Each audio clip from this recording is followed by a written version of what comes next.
Welcome back to our lesson. Hello. Yeah. So we'll continue with the word letter R. R. R. R. R. Yes. R. R. R. Yes. Very good. R. So we have the word rabbit. Rabbit. Rabbit. Rabbit. So look at the pronunciation here. Rabbit. Rabbit. Rabbit. Rabbit. Âm này là âm ơ. Rabbit. Chữ này có nghĩa là chữ ơ ấy ạ. Thì mình sẽ không đọc là y, mình sẽ đọc là ơ. Rabbit. Rabbit. Rabbit. Okay. Rabbit. Rabbit. Ra. Chị sẽ giúp em nhấn mạnh trọng âm là ra. Rabbit. Rabbit. Rabbit. Rabbit. T. Nhớ âm t. Any sound in the end of the word. Rabbit. Rabbit. Rabbit. Okay. Rabbit. Yes. So we have the whole sentence. Rabbit loves carrot. Rabbit loves carrots. Rabbit. Cái chữ đằng sau chị sẽ thấp Rabbit. Rabbit loves carrot. Rabbit. Loves. Rabbit loves carrots. Yes, very good. One more Loves. time. Yeah. Rabbit. Rabbit loves carrot. Rabbit loves carrots. Carrot. Carrot. Carrots. Carrot. Carrot. Carrots. Yes, carrot. Carrots. Yeah. Carrots. Means a type of food that rabbits always eat.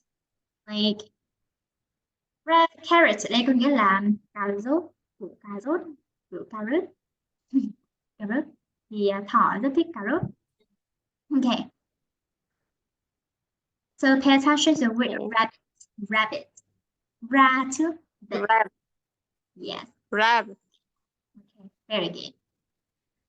All right. So all the letters here, you need to practice more at home to improve your pronunciation more and more. So in this lesson, we can't practice a lot as you are at home. So let's practice more when you're free. So here I will teach you how to introduce your name. When you introduce your name, you can say I am and your name, or I'm, like I'm High or I am High. So how about you? What is your name? I'm Chi. Yes, very good. Or you can say my name is. You say I'm Chi, or my name is Chi, or my name's Chi. My name's Chi.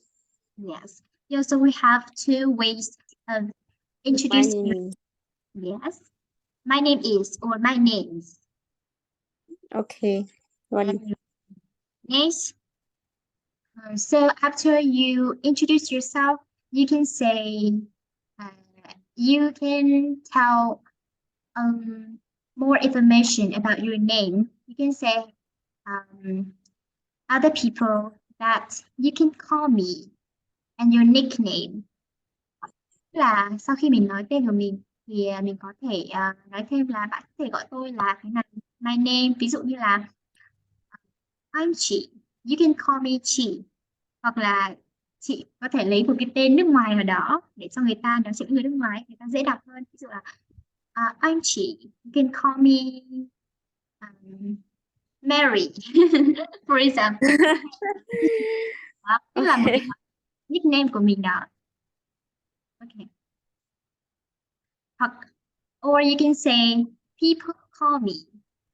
For example, my name Chi. People call me Mary. For example.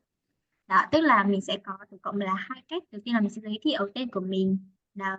Và mình sẽ nói thêm là you can call me. Có thể gọi tôi là tên nào đó ở nước ngoài chẳng hạn. Thì người khác sẽ dễ dàng gọi tên của chị hơn thay vì Chi. Chi, Chi mà thêm thực ra là đổi tên Chi với người nước ngoài đấy nó cũng dễ đọc thôi. Okay. So let's introduce after you introduce your name. So let's introduce your age. For example, I'm years old. I'm and then years old. For example, I'm 27 years old. Or you can say that I'm 27, only 27.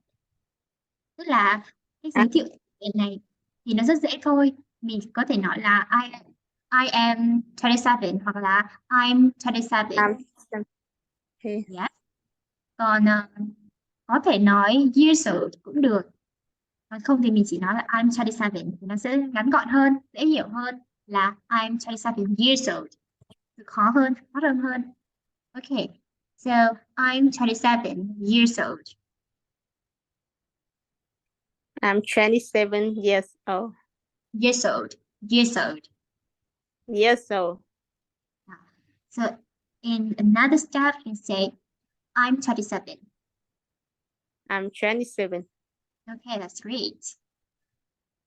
Right, so this is the end of our lesson today. So your homework is to record a video about pronouncing some letters you just learned and how to introduce yourself, your name and your age.